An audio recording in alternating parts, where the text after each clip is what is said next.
शंख की धुन की आवाज सुन करके साधु नाम बनिया आकर के पूछा, प्रसाद लिया।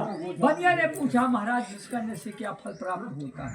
बोले संतान, ये प्राप्ति की इच्छा से हमने ये संतान मिल रहा। हाँ, मैं विष्णुनगर का बड़ा भारी सेठ हूँ, हमें भी कोई संतान नहीं। मैं भी संकल्प करता हूँ कि जब कोई पुत्र या पुत्री होगी तो कथा को अवश्य सुनूंगा। अपनी पत्नी लीलावती से कहा कि प्रिय जब कोई संतान प्राप्त होगी कथा को हम अवश्य सुनेंगे।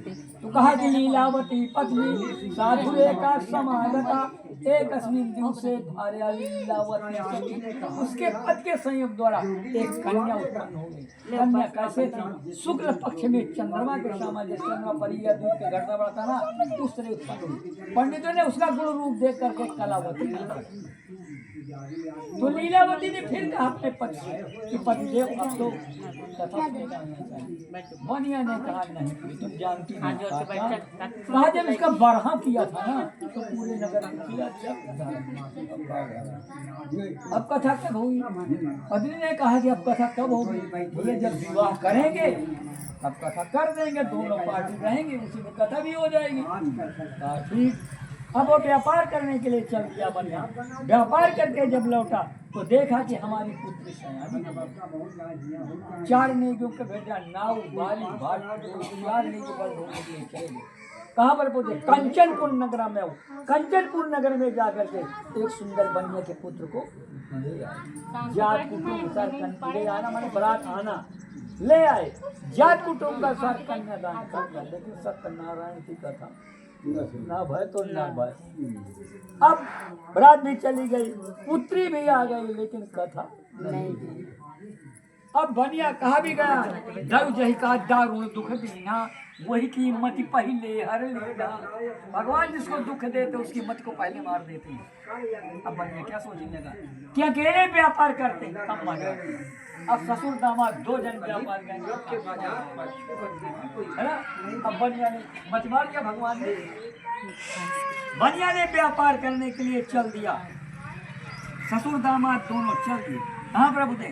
रत्नासारपुरी रम में गत्वा सिंधु समीपता।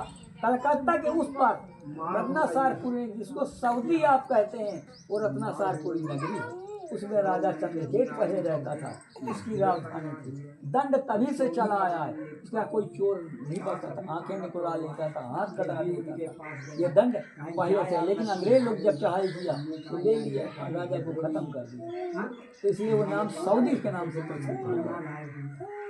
अब बनिया जब पहुंचा व्यापार करने के लिए तो हीरा मोतिया का व्यापार रात में होता, लाइट से होता। तब तुझे कहा थे चंद्रमा की लाइट से हुआ करता था। अब रात भर ये बेचते थे और दिन भर सोते थे। एक दिन भगवान ने सोचा कि ये तो बनिया बड़ा मस्त है, बनिया बहुत मस्त है, ये कथा कब करेगा भगवान जाने, हम भी नहीं जान पा रहे। बोले ठीक है। ये सुबह सुबह सो रहे थे। अब बनिया ने रात भगवान के धन को, उनके राजा के धन को चुराने गए, उनके ससुर के दामाद के सिरहाने धर करके भगवान चले गए। अब सुबेरा हुआ तो मंत्री घर में जब पहुंचे, कोस खाने में देखा तो वहां धन नहीं, हीरा मोती गए। अब राजा तक कान पहुंची। राजा ने कहा देखो नगर में कौन से चोर, हमको चोर हमारे नगर में से आए कहाँ से। और जब देखे तो एक दोपहर में बढ़िया आराम से सुबह 8 बजे तक 10 बजे तक सो। राजा के तुम देखे कि 2 जगह हीरा मोती कुआ हुआ, ये उसी जगह सो रहे हैं। बोले अब इनको पकड़ ले गए। जितना धन था राजा ने ले लिया, इनको जेल खाने में डाल दिया। लेकिन भगवान ने सोचा कोई परिणाम नहीं। क्यों? भगवान ने सोचा कि ठीक है अब हम इनके नगर में जाएंगे। लेकिन भगवान दोपहर के समय, जेठ का महीना था, धन्य महासेना महादेवी कारागारे विचारिता। दोपहर के समय में भगवान सेठ के घर पहुंच गए। सुबह पर गर्मी के महीने में कलावती भोजन बनाने से आलस्य कर लिया, और जब आलस्य कर लिया तो जब भूख जगी तो भूख लगा, सोचने लगी कि अब जल्दी से भोजन बना लें।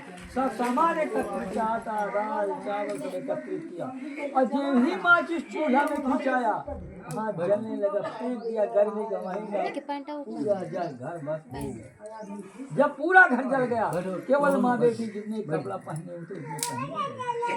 अब वो घर घर भीख मांगे, कोई देगा, एक दिन का 2 दिन का खर्च तो है। तो उसने घर घर भीख मांगना शुरू कर दिया। जवानी अवस्था में, बाल्य अवस्था में, वृद्ध अवस्था में, 3 अवस्था में भूख ज्यादा लगती है, लेकिन बुढ़ाई में खाते समय खाली जवान में भूख लगी है ना। तो खाई थोड़े दुआरे आ जाते पूछ ले खाए कि नहीं खाते, हमें कहाँ खाओ है ना। इसे लड़कों की भूख ज्यादा लगती है, बच्चे घर से बाहर निकले पूछाई के भरोसा ले तुरंत ले लिए, खाए चाहे ना खाए। जवानी अवस्था में क्षमता होती, क्षमता करने की उस वक्त वो तो उन्होंने घर घर भीख मांगने लगी। एक दिन भीख मांगते मांगते कलावती शांतानंद ब्राह्मण के यहाँ पर पहुँचे। वहाँ पर 3 बार कथा हुआ करती। जब वहाँ पर पहुँची ततो महाजन अच्छाई वो ततो महाराजो चक्षुराजम देवा प्राप्त महाजन मन भाग कहते। जब वहाँ पर पहुँची तो भाई मांग नहीं मिला दिन भर, शांत सोची चली मांग ले को टाइम दे। तो शांतानंद ब्राह्मण वहाँ पर कथा हुई, कथा को सुनी और प्रसाद लिया। जब प्रसाद लिया, प्रसाद खाया तो माता को जब हराई तो माता कि पुत्री तुम्हारे मन में क्या है, जवानी अवस्था है, कहाँ गई थी। उसने कहा माता मैंने शांतानंद ब्राह्मण के यहाँ पहुँचे, वहाँ पर कथा सुनी, प्रसाद ले लिया, प्रसाद प्रमाण दे दिया कि प्रसाद है। तो उसको याद आ गया, जरा सा मुख में धरा याद आ गया कि हमारी भी कथा मानी पड़ेगी। उसने भगवान से आग्रह किया कि हे महाराज, हमने पति और दामाद का अपराध को क्षमा कर दो, हम आपकी कथा को अवश्य सुनेंगे। जब ऐसे आग्रह किया तो भगवान बड़े दयालु होते हैं। राजा चंद्रशेखर के राज में कहा, राजा बंदी गृह में जो 2 चोर पड़े हैं प्रातः काल छोड़ दो, यदि नहीं छोड़ो तो राजा सभा में आकर के सपने का हाल कहने लगे। कुछ लोगों ने कहा सपना सत्य होते हैं, कुछ लोगों ने कहा जवान आदमी गलती बताई, लेकिन वो बुजुर्ग बैठे हुए थे, सुबह का सपना सत्य ही होता है। बोले परीक्षा कैसे हो? कहा परीक्षा इस बात की चल के कोस खाना देख लिया, अगर है तो बात सत्य है, नहीं है तो बात। जब कोस खाना खोला गया तो राजा का धन अलग और बनिया का धन अलग अलग। राजा ने तुरंत वस्त्र भूषण दिया, क्षौर कर्म कराया, सब कुछ कराया और सेठ जी से कहा आप जा सकते, हमने आपको दंड नहीं दिया, आपको स्वामी जी ने दंड दिया, हम दंड देने के अधिकारी। अब बनिया चल दिया, बनिया चलते चलते सोच रहा था अब क्या करें, अब क्या करें। कि बनिया बदला, भगवान एक दंडी के भेष में पूछा, मत वाले बस्ती नाव में क्या लगा हुआ है। बनिया हंसा और कहा